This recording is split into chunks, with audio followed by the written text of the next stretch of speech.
200 रुपये क्विंटल हा कांदा गेलेला आहे। आमचा प्रयत्न एवढाच, याच्यामध्ये काय होतं, कांद्याचे बाजार पडले का रस्ता अडवला जातो किंवा काहीतरी केलं जातं। आम्ही मूळ तुम्हाला इथं बोलवायचा हट्ट असा का तुम्ही शासनाच्या प्रतिनिधी आहात।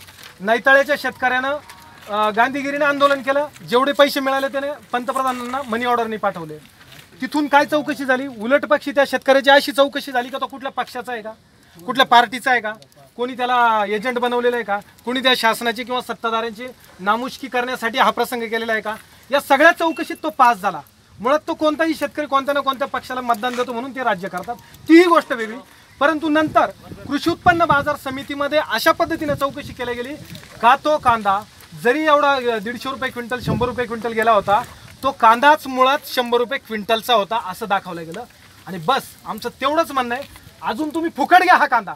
शासनाला तुमच्या वतीनं असं मला सांगायचं, हा कांदा तुम्ही फुकट घ्या, परंतु हा कांदा 200 रुपये नाही, हाच कांदा मागच्या वर्षी 3000 रुपये क्विंटल गेलेला आहे। मागच्या हप्त्यामध्ये हा कांदा 1300 रुपये गेलेला आहे। 3-4 दिवसापूर्वी हा कांदा 1000-1200 रुपये गेलेला आहे। मग मला एवढंच म्हणायचं आहे, बिना निवेदनाचं आम्ही तुम्हाला इथं बोलवलं, माफी मागतो किंवा ते कायद्यात जे बसत असेल तो गुन्हा आमच्या दाखल करा, परंतु एवढंच आमचं म्हणणं ऐकून घ्या का निवेदन द्यायचं कधी आम्ही।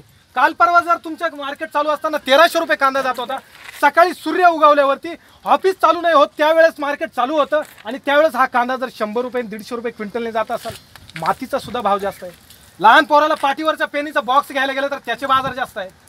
अहो सरपणाचे सुद्धा बाजार याच्यापेक्षा जास्त आहे, वाळलेल्या लाकडाचे जे अंत्यविधीसाठी लागतात त्याचे सुद्धा बाजार याच्यापेक्षा जास्त आहे। मग आम्हाला एवढंच नमूद करायचं आहे का या ठिकाणी हा कांदा 200 रुपयाचा होता, शासनाच्या तुम्ही प्रतिनिधी आहात, हा 200 रुपयाचा कांदा होता, हा खळ्यात गेल्यानंतर हा कुठेही मिक्स झाल्यानंतर ओळखू शकणार नाही हा कांदा चांगला होता, हा त्या शेतकऱ्यानं मेहनतीनं पिकवलेला कांदा होता। एवढंच तुम्हाला सांगायचं आहे, कारण चौकशी येऊ देत, आम्ही एवढे कांद्यांचे नमुने पंतप्रधान कुलेक्टर काय असतील तेवढ्यांना आम्ही 1-1 किलो वानोळा देऊ, कारण आम्ही वानोळा देतो म्हणून त्याचं व्हॅल्यू वाढत नाही। वानोळा द्यायचं बंद केलं पाहिजे। खरंच सांगतो तुम्हाला की या कांद्याचं व्हॅल्यू तुम्ही या ठिकाणी व्हेरीफाय करा। कृषी उत्पन्न बाजार समितीच्या व्यापाऱ्यांनी, रजिस्टर्ड व्यापाऱ्यांनी कृषी उत्पन्न बाजार समितीच्या प्रतिनिधीसमोर हा लिलाव केलेला आहे। म्हणून विनंती आहे, जो गेला तो गेला। मला माहिती आहे दानत नाही कोणाच्या मध्ये, शेतकऱ्याच्या नावाने निवडून गेलो त्याला न्याय द्यायची दानत नाहीये। 70 वर्षामध्ये 200 रुपये पगाराचे 40,000 रुपये पगारावर गेले, पण 200 रुपये क्विंटलचा कांदा कधीही 2000 रुपये क्विंटलवर स्थिर राहू दिला नाही कोणी। आम्हाला माहिती आहे सगळे, कारण तसं जर असतं ना, त्या राजू शेट्टींनी तिथं विधेयक सादर करायला गेलं होतं, सगळ्या पक्षांचे प्रतिनिधी आपण वाचत नाही, त्या ठिकाणी सांगितलं होतं आधी खासदारांच्या पगारवाढीचा मुद्दा चर्चेला येऊ देत म्हणून, कारण खासदारांना चहा पाण्याचा खर्च जास्त आहे। राजू शेट्टींची त्या ठिकाणी अवहेलना केली गेली। कित्येकदा बच्चू कडू सारखा प्रतिनिधी त्या विधानसभेमध्ये सांगतो की दुप्पट हमीभाव म्हणजे काय। शासनाला, मुख्यमंत्र्यांना, अजितदादांना त्यांनी विचारलं होतं 5300 रुपयाचं 1.5 जर 5700 होत असेल तर तुम्हाला कोणत्या कॅल्क्युलेटरने हे गणित शिकवलं। जर तुम्ही खरोखर 1.5 हमीभाव सादर करणार असतील तर सोयाबीनचा हमीभाव 12,000 रुपये 13,000 रुपये होतो।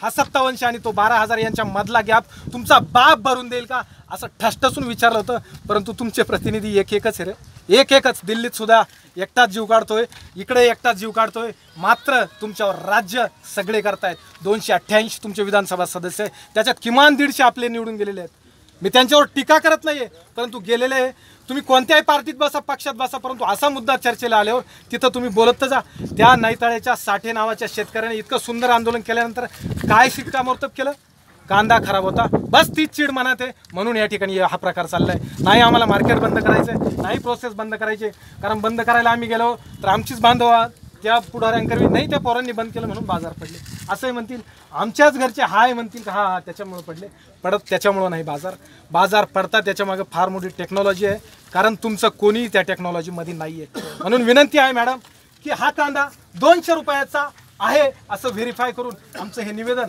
तुम्हाला देतो। तुम्ही तुमच्या वरिष्ठांकरवी मुख्यमंत्र्यांना पंतप्रधानांना कळवा।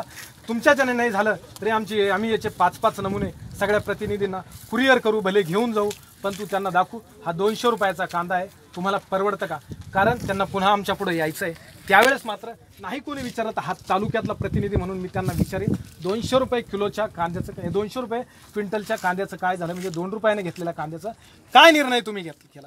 एवढाच एक प्रश्न विचारील, कसा विचारायचा तो विचारील, जीव देऊन विचारील, कसा विचारील, पण विचारीन नक्की त्याचं काय झालं, एवढीच विनंती। एवढ्या भावना तुम्ही आमच्या वतीनं त्यांना कळवा, बाकी काहीच नाही। नक्कीच आम्ही शासनापर्यंत पोहोचवू, हे त्या पावत्या पुरावा म्हणून, कारण ओरिजिनल पावत्या खाली करायला लागतील ना, कारण पैसे भार होतील त्याचे।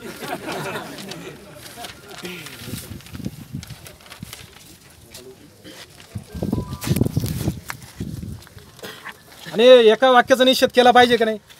सभापतींनी मला काय बोलले तुमच्या समोर, का बाबा तुझे कांदे नाही मला माहिती, म्हणजे चेष्टा केली ना माझे कांदे जळाले म्हणून, चेष्टा केली का नाही? माझे कांदे नाही असं बोललं, त्या वाक्याचा सुद्धा इथं लेखी निषेध केला गेला पाहिजे. कारण आपली बाजू घ्यायलाच कोणी नाही, त्यांना माहिती आहे पोरं काय करू शकता. परंतु एक गोष्ट मात्र नक्की आली का हेच आमच्या पुढे येणार आहे, हेच बोलणार आहे, कदाचित माझ्या घरचं माझं ऐकणार नाही, त्यांनाच मत देणार आहे. पण एवढे निष्ठूर नका हो रे, जळलेले कांदे रस्त्यावर वावर आहे त्यांना माहिती आहे म्हणून त्यांनी असं बोलले. आणि त्याचा मी वैयक्तिक माझ्या वतीनं तरी निषेध करतो. कारण तुम्ही सुद्धा कांदे वांगे पिकूनच मोठे झाले, फरक एवढंच आम्ही निवडून दिल्यानंतर तुम्ही व्यवसाय वेगळे निवडले.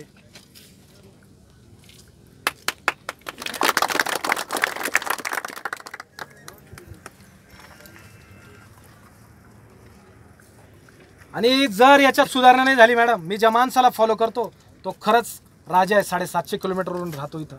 मी बच्चू कडून ना इथं या ठिकाणी पाचारण करील आणि मग मात्र त्यांच्या पद्धतीने सोडवणूक केल्याशिवाय राहणार. मांडलंय ना तुमचं ते आम्ही शासनापर्यंत लगेच पोहोचण्याची दक्षता घेऊ. एवढ्या 2-5 दिवसात काहीतरी रिझल्ट द्या, लेखी द्या, उत्तर द्या मला काय झालं याचं.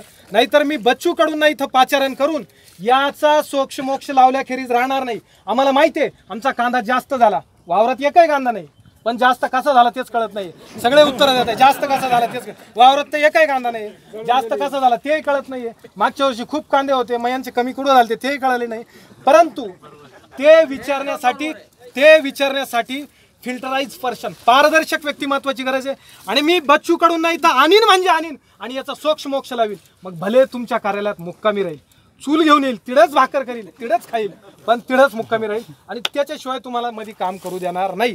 कारण याच्यात जर काम नाही तर मग काम काय तुम्हाला?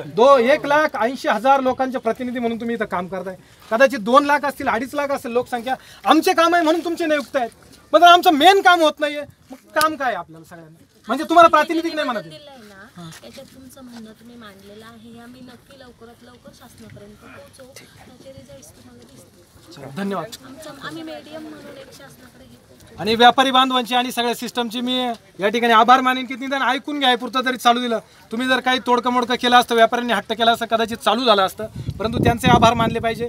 आणि फक्त एवढंच आहे, जे रेग्युलर चालू असतील, जर पुढे जाऊन मॅडम आंदोलन झाल्यानंतर 700-800 रुपये गणक गेले, आधी घ्यायला काय हरकत? पुढे गेले ना, समजा सभापती आले असतील, त्यांच्या देखत त्यांना घ्यायचे असतील, गेले ना 800 गेले, कोणी म्हणतं 900 गेले, मी बघितलं नाही. पण म्हणजे किमान इथं शेतकरी एकत्र नाही येऊ देण्यापुरते 202 नक्क 900 घेतले. नका सगळ्यांचे 900 घेऊ, 700 तर घ्या. 200 रुपये गेले डायरेक्ट कांदे. आणि मॅडम काय त्याच्याला रासायनिक खत वगैरे काहीच नाही, एकदम भारी आहे. पंजाब सारखा आपण सारखे खत नाही वापरत, नाही तर कॅन्सर एक्सप्रेस तयार होते. खूप चांगल्या पद्धतीने पिकवलेला कांदा आहे तो, गोड कांदा आहे, आयुर्वेदिक कांदा म्हणा त्याला. बरंच ठीक आहे, अशा पद्धतीने निवेदन दिलं तर योग्य आहे. जर पुढे मुक्कामी राहायची वेळ आली प्रांत कार्यालयात तर कृपया विनंती. कारण हे बघा लक्षात घ्या, राजकारण काहीच नाही याच्यामध्ये, काहीच नाही. कारण याच्यातून भाव पडणं, भाव वाढवणं एवढाच एक हेतू आहे. तो एकाच पिकाचा नाही, सगळ्या पिकांचा आहे. तर जेव्हा साथ घालू तेव्हा मात्र या तुम्ही, विनंती करेन. आणि त्यावेळेस बच्चू कडू येतील आणि ते नक्कीच याच्यातून सोडवणूक करण्याचा नक्कीच प्रयत्न करतील. कारण तो एकटाच प्रतिनिधी येतात तसं पाहायला गेलं तर ते नक्कीच याच्यातून सोडवणूक करण्याचा प्रयत्न करतील. कारण इथल्या लोकप्रतिनिधींनी असं सांगितलं का ते चिंगळे असतील, बोलले ना तुमच्यासमोर, बोलले का नाही?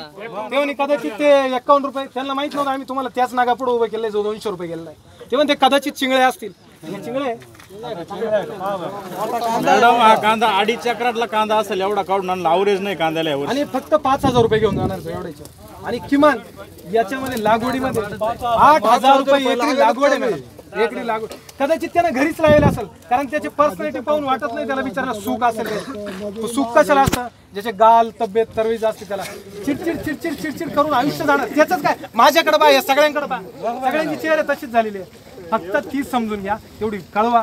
आणि तुम्ही फार ऐकून घेतलं, पण काय करणार, मनात खूप आहे. आता तुम्हाला काय सांगणार, प्रांत साहेब यायला पाहिजे होते, परंतु तुम्ही प्रांत साहेबांपेक्षा कमी नाही आहे. एवढी भावना व्यवस्थित टेक्निकली तातडीनं कळवा, एवढी विनंती. पोलीस प्रशासनाची विनंती कोणीच काठी आणली नाही.